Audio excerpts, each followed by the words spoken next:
भगवंता संग करणं, पती पत्नीचा प्रेम नाही जीवन व्यर्थ गेलं, पतिदेवा संग भांडण करणं, भगवंता संग करणं, पती पत्नीचा प्रेम नाही असं जीवन व्यर्थ गेलं। मतलब ये दो ही लाइन है, लेकिन इस दो ही लाइन में बहुत कुछ सार है। सेवक सेवकिनी का जो साथ है, जैसे आई और बाबा का था, वैसे प्रत्येक सेवक सेवकिनी का साथ है। और हम शब्द काटते हैं अपने पति के, अपने बच्चों के, तो ये शब्दों से ही हमारे ऊपर आपत्ति आती है। और अगर हम पति से झगड़ा करते हैं तो ये स्वयं भगवान से झगड़ा करते हैं। तो इसीलिए आदर होना चाहिए, सम्मान होना चाहिए, सत्कार होना चाहिए, एक दूसरे को समझते हुए कार्य होने चाहिए। मेरे घर में भी होने चाहिए और आप सबके घर में भी होने चाहिए। ये सबके लिए है और ये एकता का मार्ग है। यहाँ पे भी सभी सेवक सेवकिनी बैठे हैं, तो दोनों ही मतलब ये हमारे एकता का और संगठित का मार्ग है। सेवक और मतलब कुटुंबात बस एकता कायम करने हैं, एकता होनी चाहिए। और ये तो मैं स्वयं भी पालन नहीं कर पाती, क्योंकि बहुत सारी चीज़ों में हम चूक जाते हैं और मैं शब्द नहीं दे सकती कि मैं पालन करती हूँ, लेकिन शब्द देना चाहिए। मैं भी खुद के लिए बोलती हूँ और आप सभी को भी करना चाहिए। बाबा ने 4 तत्व दिए हैं, 3 शब्द दिए हैं, 5 नियम दिए, ये ऐसी 12 खड़ी दिए हैं जिसके अनुसार हम पूरे जीवन को चला सकते हैं। और ऐसे चला सकते हैं कि किसी भी कठिनाई, किसी भी परिश्रम, बस अनुभव याद रखिए, क्योंकि अनुभव से सीखने मिलता है और सीखने से हम गलती करने से बच जाते हैं।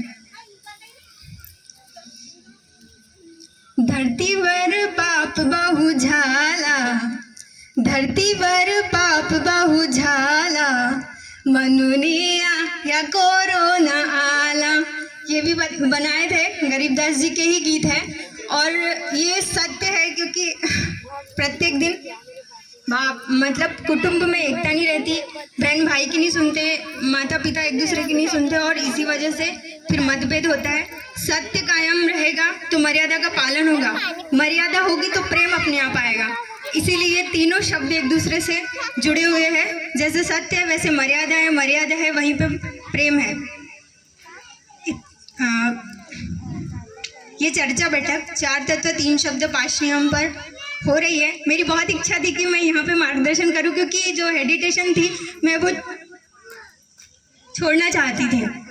मैंने अभी तक मार्गदर्शन नहीं किया। पहले मैं आती थी चर्चा बैठक में, लेकिन शायद वो ऐसे ही था। लेकिन अब मैं जागृत हूँ और मैंने खुद को भी जगाया है, मेरे परिवार भी जाग रहा है और आप सभी भी जागिए। सिर्फ एक और 2 लाइन, बहुत ज़्यादा टाइम ले लिया मैंने, माफ़ी चाहती हूँ मैं सबसे। और एक और 2 ही लाइन बोलूँगी भजन के।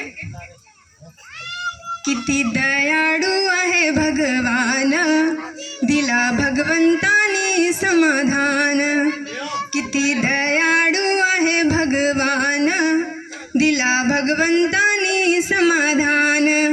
काम झाला माझा काय करू तुझा, काम झाला माझा काय करू तुझा, काही सेवक झाले पहलवान, किती दयाळू आहे भगवान, दिला भगवंतानी समाधान, किती दयाळू आहे भगवान, दिला भगवंतानी समाधान।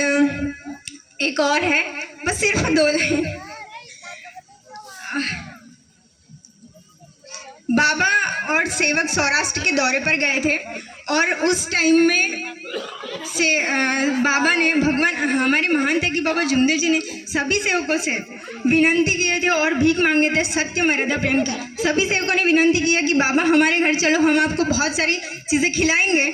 और बाबा ने कहा मैं किस किस के घर जाऊँ, सेवक तो बहुत सारे हैं, मैं किस किस के घर जाऊँ।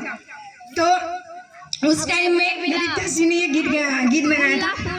जलेबी मजा न देगी, लड्डू मजा न देगा, जलेबी मजा न देगी, लड्डू मजा न देगा, जिसकी भूख लगी है, जिसकी भूख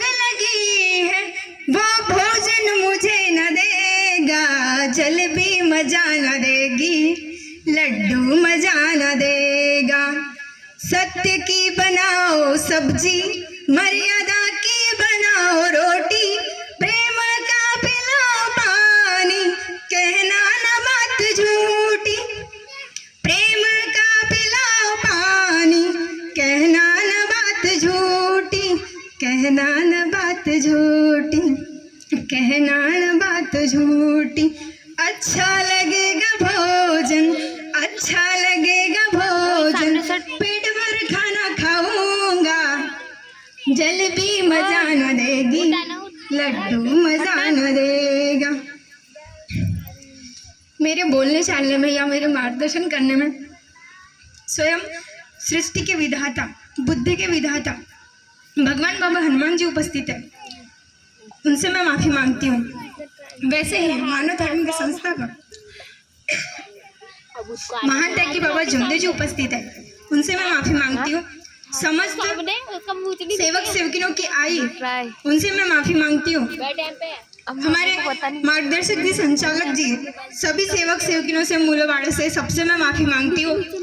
और इतना कहकर मैं अपने शब्द को यहीं पे समाप्त करती हूँ। नमस्कार।